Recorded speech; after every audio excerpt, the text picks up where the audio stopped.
Welcome back to the West Georgia GRIDION Podcast. This is your Monday show where we recap all of Friday night's games. Carrollton took the Thunder out of the herd Friday night. Harrelson County and Villa Rica both win on the road. Mason, let's get into this week's games. Let's get into it.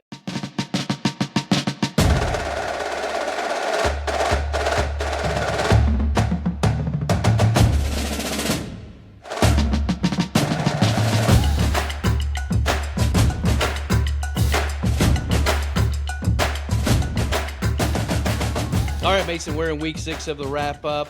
This is when we look back at your predictions and your previews from last week. I think that you got it pretty right this week. Maybe we missed one. You and I were on the road to catch one of the games other than Carrollton. And what do you see coming into this week with Blue Devils against the Blue Devils? This is the one we actually attended up at Model.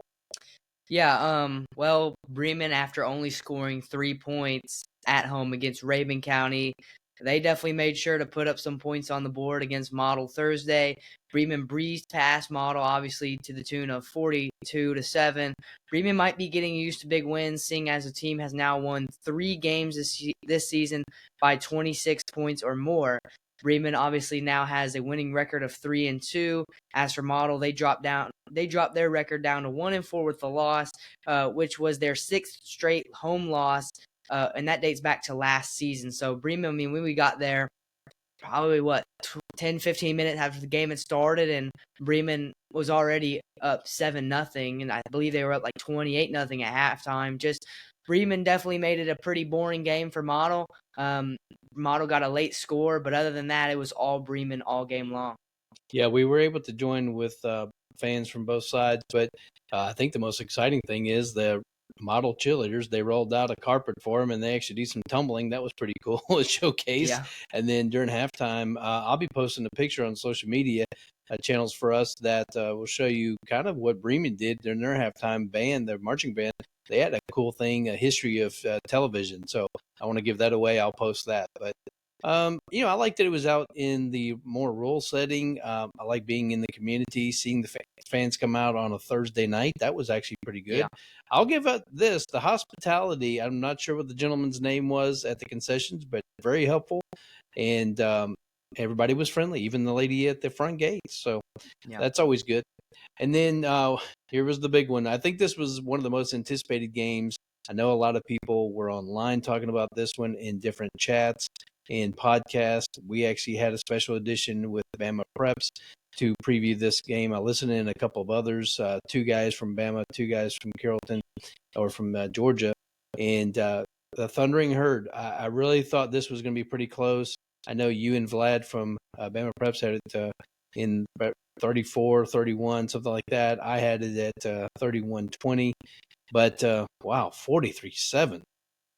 Yeah, obviously Carrollton still is the number 3 team in Georgia.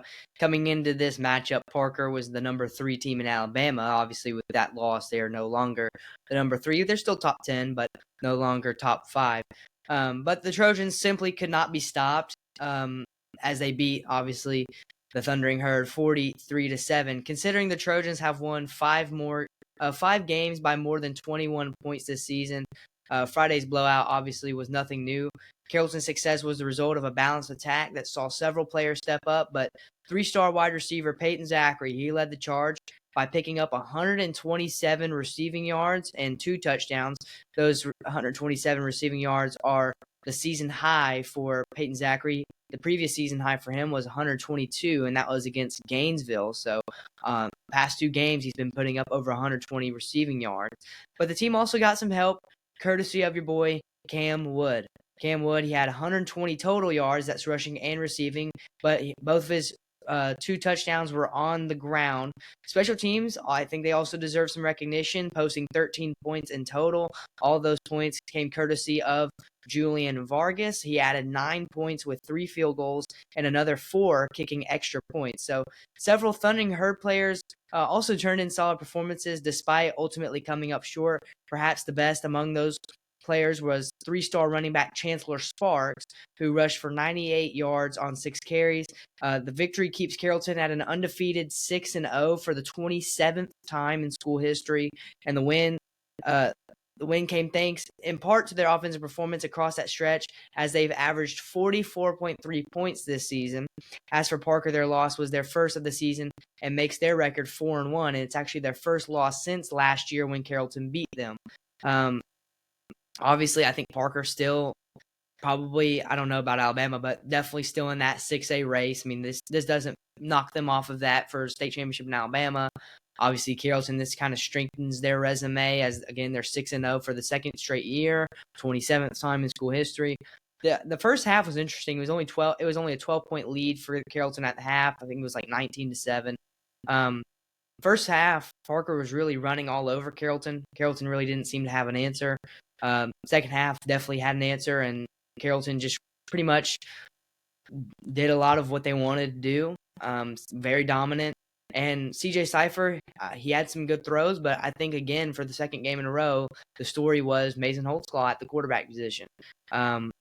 Whether that was running the ball, throwing the ball, whatever, I think he definitely outperformed CJ in that game. And I know it's a friendly competition. It's, they're still on the same team, but hopefully, guys that got banged up in the game. I know Cam Wood, he had to come out in the game. Hopefully he's all right. I know they obviously have 2 weeks to prepare for their next game, but we saw even the freshman Nick Archer come in and score a touchdown against their starters. So it was a very pleasing performance overall. Very close in the first half, but second half, Carrollton just blew the doors off of them. Yeah, with Mason Holtzclaw's performance, I think we were able to give their defense different looks that they was hard to prepare for.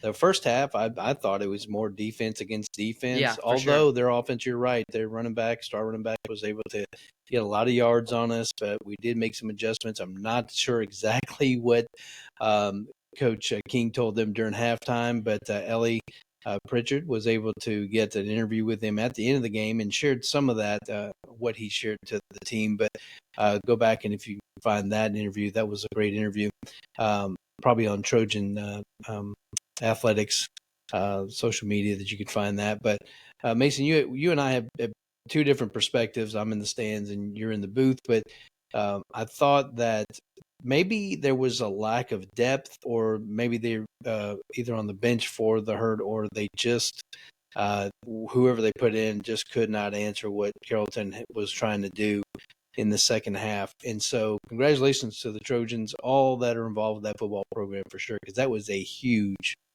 win for them. And then Monday's Mill in Central Lions, this was a blowout, Mason. Yeah. Straight up blowout.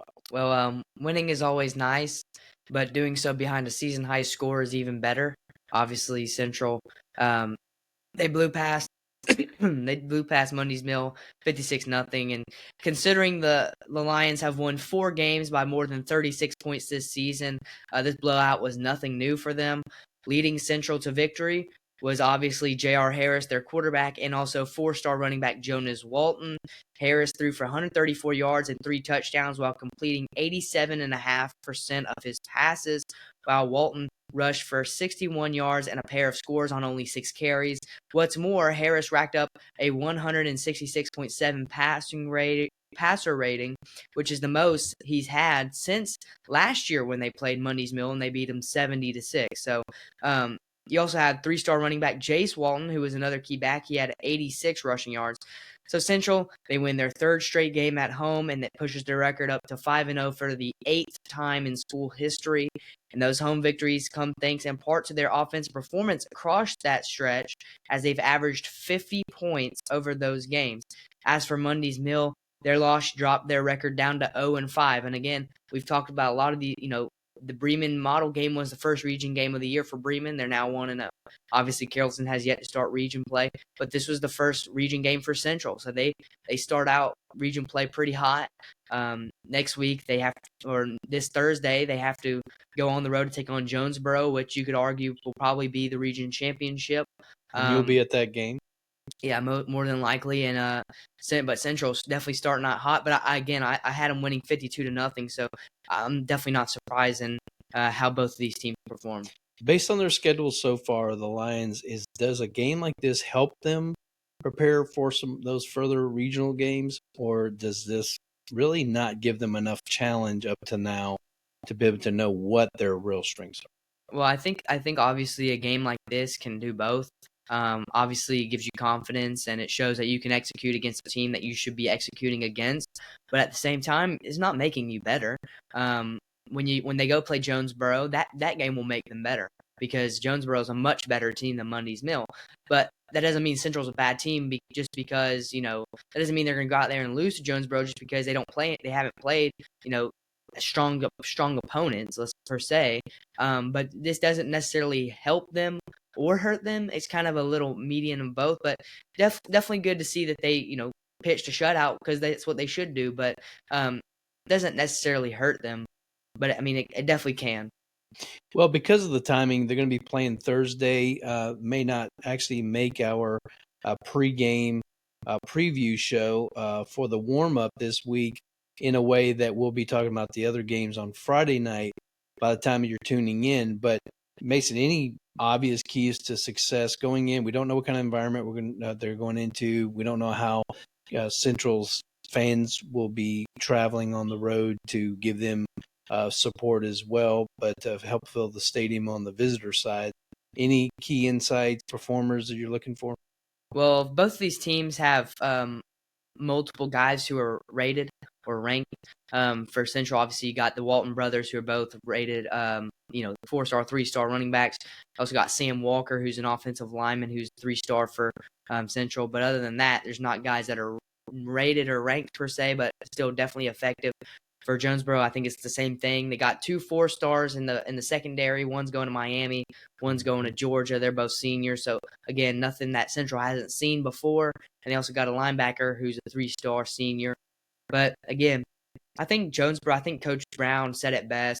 I think Jonesboro, they're definitely just going to try and outplay you, not necessarily out-scheme you or, try to strategically beat you. They're just going to try and have their guys go out there and just out-talent you, out-beat you with their personnel only. And against a team like Central, it doesn't necessarily always end out the way you think. I actually have my score prediction if you would like that for this game. Oh, we'll switch it up this weekend. Yeah. But because of the nature of their schedule, go ahead and give it to us. Let's see what happens. Well, look, I think this is going to be an extremely close game. Again, I think we're going to get a lot of fan reactions out of this one on social media. Oh, let's hope so. But I think this is the region championship, and how fitting for it to be early, so that whoever wins this is more than likely going to win the rest of their region games and take the region championship. Obviously, Griffin is better than. I mean, they just beat Stars Mill, and it was pretty bad. I think Stars Mill I don't even think they've won a game yet. Stars Mill is not what they used to be. Right. Griffin probably will come in third. But I have Central winning the Jonesboro game 30-26. Only a 4-point victory on the road for them. But again, I think I like Central. I think they're a top 10 team for sure. Maybe you could argue they're number 5 or 4, but Central for sure. I think they come out with the victory, but I do think it will be close. I think Jonesboro's defense will keep it close. Well, it'll be great to attend that game, and we'll have something to come back to report for. Hopefully that's a W, and they keep that streak going. Yeah, it is definitely not the same Stars Mill team from the past that actually was provided a heartbreaker to keep Central from going further in the playoffs to get to state. Pause.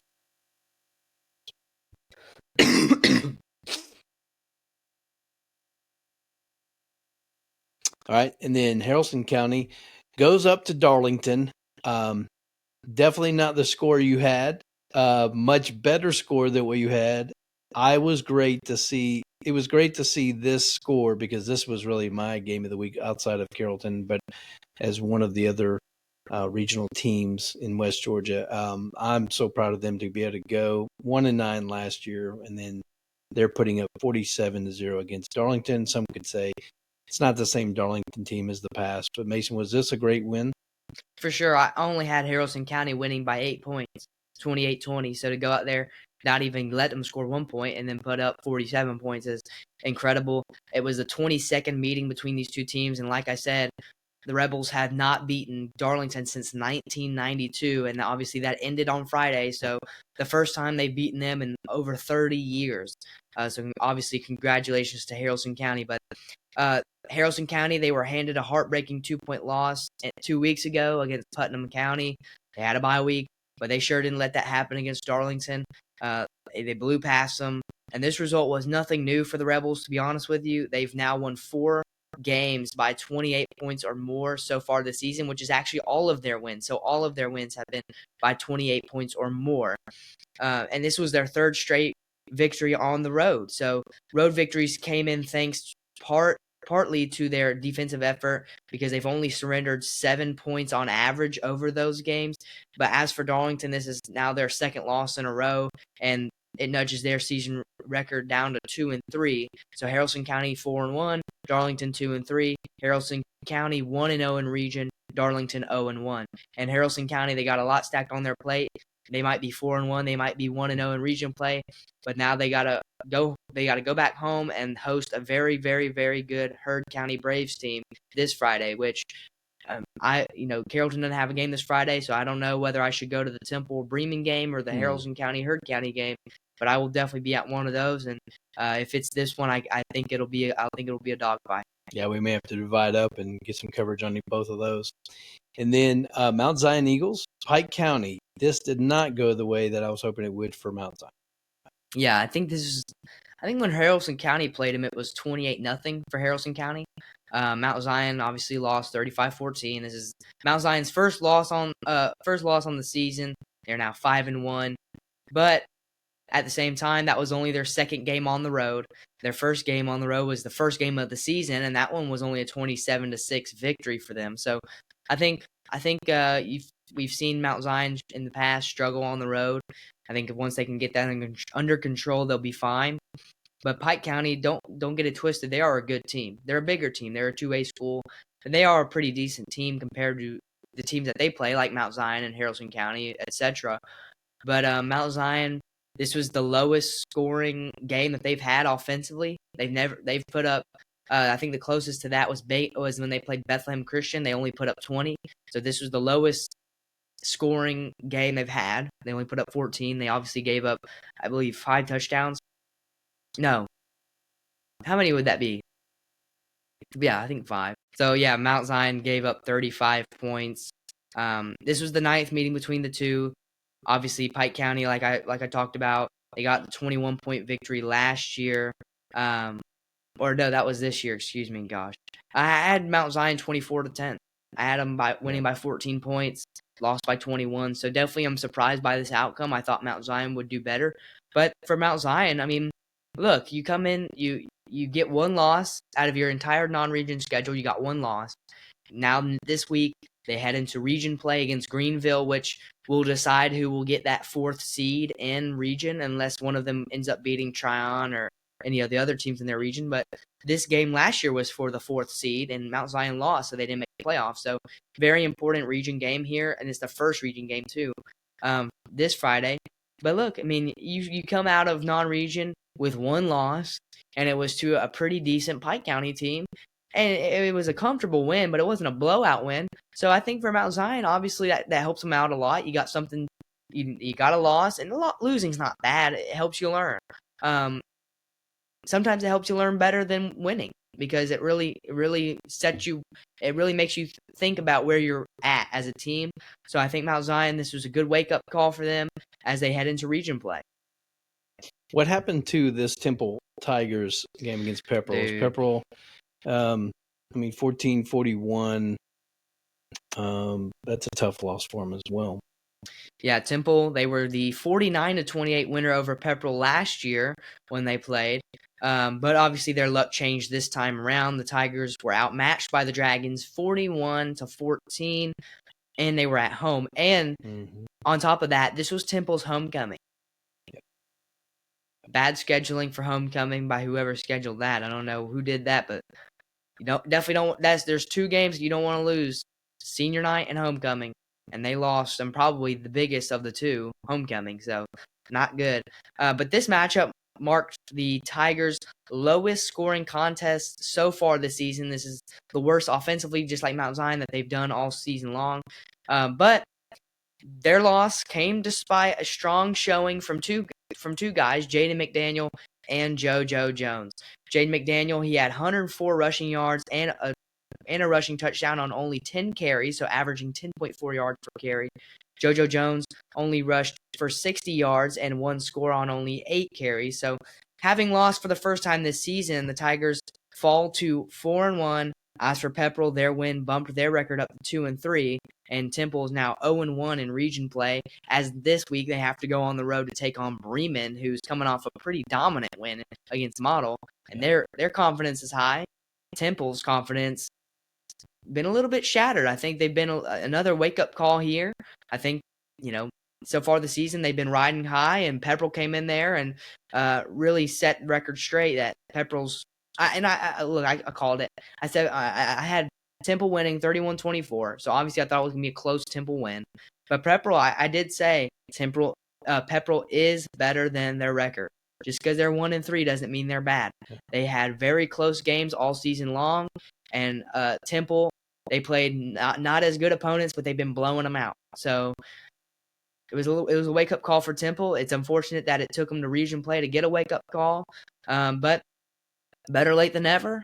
And now it's from here on out, here from the end of the season, for Temple to again be better than what they've been in this game. Remind me, who hosts this game between Bremen and Bremen hosts Temple. I see Temple. I'll go ahead and predict it, this one. I see Temple coming back. It's going to light a fire. JoJo Jones is not going to take us to 2 losses in a row. Pepril shut him down. I mean, other than the one score, but only 60 yards. But he only had 8 carries. Based on what I saw last week against Model, I don't think Temple. I don't know. Him and Jay McDaniel only having 18 carries combined. I mean, it seemed like Temple, their game plan was rattled, and they weren't very confident on their rushing game, which is usually what they're best at, is running the ball. So it seemed like they changed it up, and maybe that's the reason they lost, because they were trying to be too cute or trying to try to experiment too late in the season. But when JoJo Jones usually has 150-yard rushing games, right, and Jaden McDaniel adds on to that, when they're both not even rushing for 100 yards individually, and they don't even have 20 carries combined, I mean, that's not good. Right. Well, congratulations, Coach Barron. Well, how many road games has Villa Rica had now? This was their third road game, and the third time was the charm. This is a great win. That's not an easy place to play, I wouldn't think, with South Paulding. Yeah, we've been there before. A couple years ago, I believe it was 3 years ago when we went to South Paulding. At least, yeah. And that was a close one. We only beat them like 28-20, something like that. It was it was a one-score game. I know that. But Villa Rica, first game of the season was on the road against Troup County, barely lost. Third game of the season for them was on the road at Central.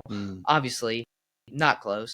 But third time's a charm, and this one, again, is region play. So this was the 8th meeting between the two. I had South Paulding getting the win 27-20. Right. But Villa Rica obviously showed up and showed out. They earned their first away win of the season, and they're now 2-0 in region play, which, again, it's like I said, non-region doesn't necessarily matter because it's like the preseason. Once you start getting to region, all those wins count, and that's the only wins they even have. But again, they're set up more successfully, and I think because of those 3 losses in non-region, I think everybody looked at Villa Rica and was just like, they're not good. And I disagree. I think they played very good teams, and they just didn't come out on the winning side of any of those, and 2 of those 3 were close. So, but they claimed a resounding, obviously, 31-17 win over the South Paulding Spartans. The contest was pretty much decided by the halftime, though. Villa Rica was up 31-0 at halftime, so they scored all their points in the first half. Gave up 17 in the second half.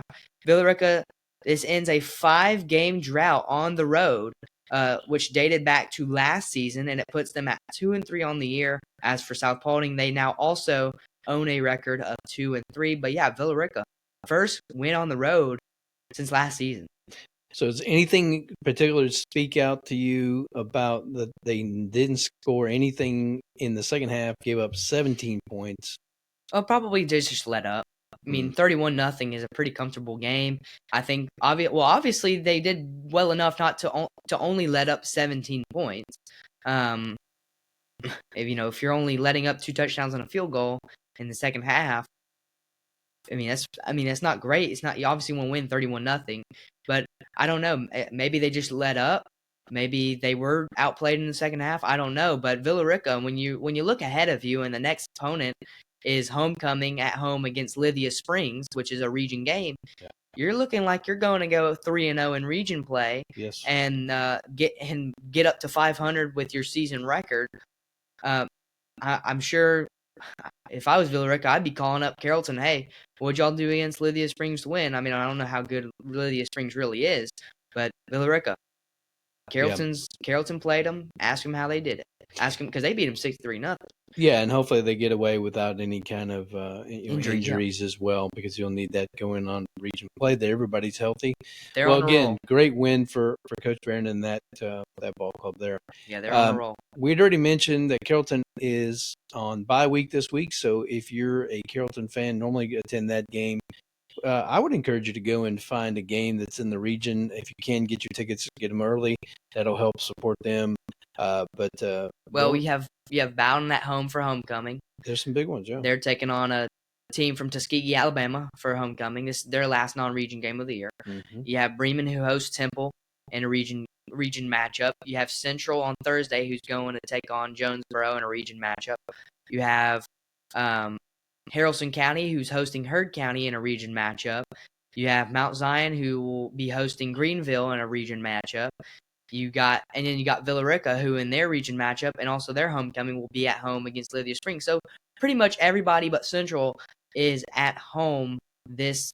Central plays on Thursday, so everybody has a home game on Friday.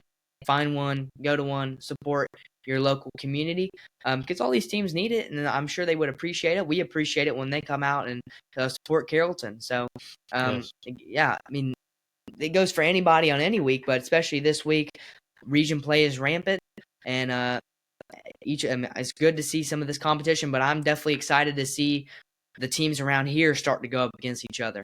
Yeah, and the great thing about West Georgia and having these 5 major communities, 9 high schools, is that you probably know someone, friends, family, people in your church, somebody, your coworker, that may be part of homecoming, or maybe their daughters are in quarter or something, that where you could go and enjoy that and then come back and watch your own team the next week. But now, as we finish up, we always want to encourage you to be catching our Thursday show.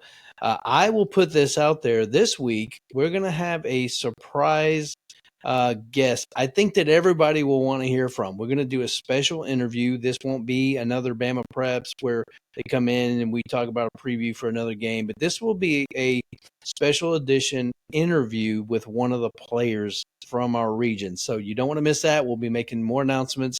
We'll give you a sneak preview of that here soon on social media. But until that, please support us on your Thursday show so that you can hear Mason's matchups for his predictions, his previews. And if you're not following us on social media, if you will help us out on YouTube by subscribing, that way you make sure you get all the newest content, but on audio, on Apple, Spotify, and then make sure you're commenting on social media when we're posting things. We're trying to change it up, things that we are posting. We have a really good response, Mason, to the fan poll that we put up for all the games that were happening last week. We'll do that again this week and see what we get. So thank you for your comments and participating in that poll. That is pretty awesome that y'all are engaging that way and sharing with each other. So, all right. Well, with that, Mason, any last thoughts, any last opinions? No, I'm excited for region play as we're finally getting started for that. But region play is important. Unless you're in 1A Division 1, everyone else around here, region play matters for playoffs. Yep. And just win each and every one of your games from here on out. If you lost this past week, let that be a wake-up call for you. And if you haven't lost yet, just continue doing what you're doing and dominating. But I'm excited to see how the season continues. Yeah, and if it's a HOCO week for you at your school, I hope it's the best week. Yeah. And great spirit going on there at each school. But I hope that there will be a great outcome for you. Everybody have fun, be safe. And until we see you on Thursday's show, everybody have a great week.